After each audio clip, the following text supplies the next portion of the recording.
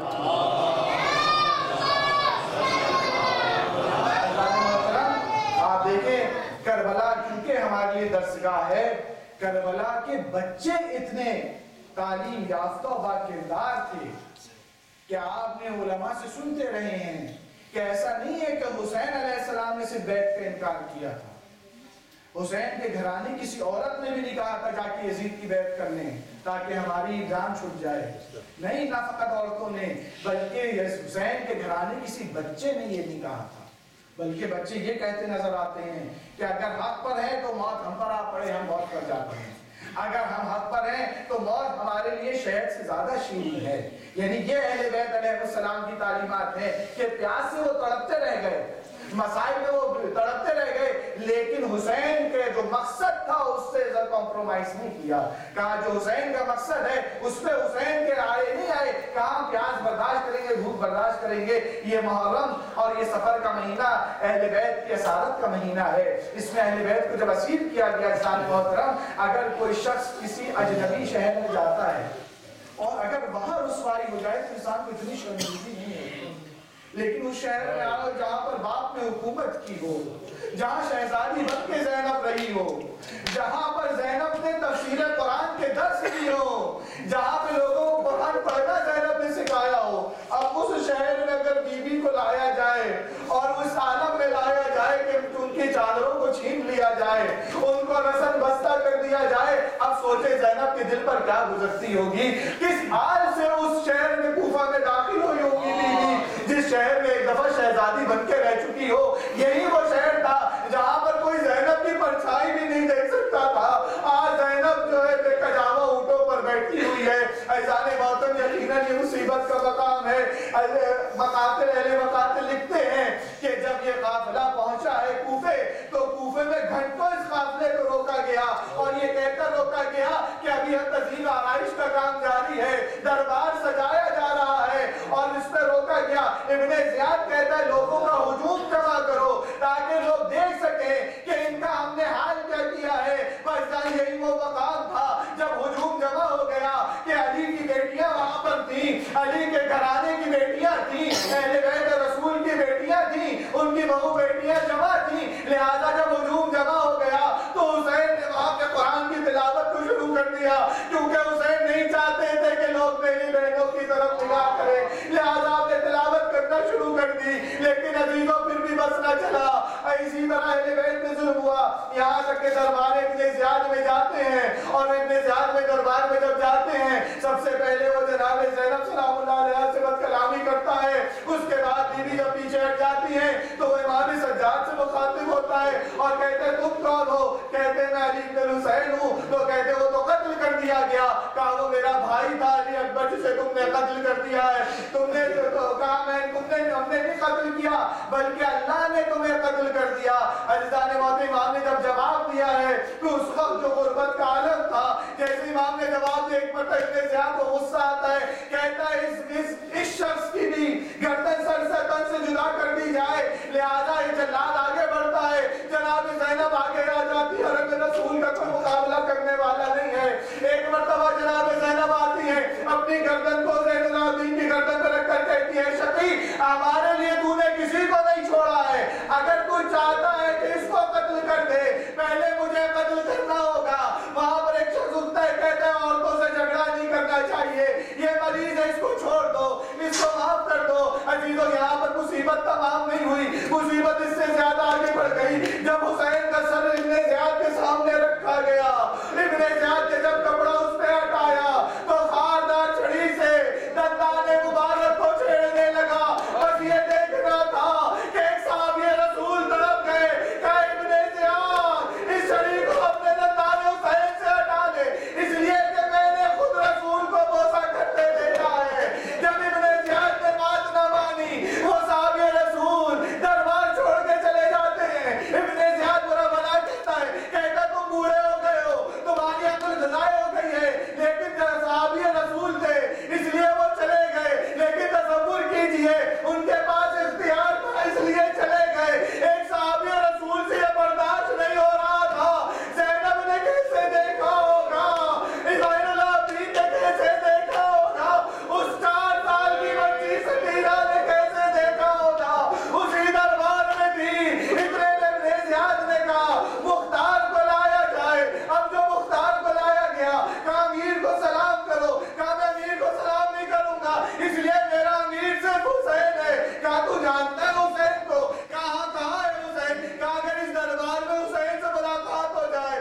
ایک مرتبہ چلی بولتے ہیں، کہتے ہیں پلید تیرے دربار میں حسین نہیں آ سکتا، بس اس کپڑے کو ہٹایا، حسین کا سر آگے کر دیا، مختار کی زنجیریں ٹوٹ گئی۔ ایک مرتبہ جلال آتا ہے، قبضے پہ ہاتھ ڈالتے غلام کے، ابن زیاد کو قتل کرنا چاہتے ہیں کہ پیچھے سے کچھ زنجیروں کی آواز آتی ہے، ہاتھ رکھتے کاندھے پر۔ اب جو پلٹنا چاہا، کہا پیچھے نہ پلٹنا، میں تمہارا چوتھا امام ہوں، اس تلوار کو پھینک دو، پیچھے پلٹ کے نہ دیکھنا، میں اکیلے نہیں آیا ہوں، میں حرم کے ساتھ بیویوں کے ساتھ آیا ہوں۔ اللہ لعنت اللہ، خدا ہماری صحیح عبادت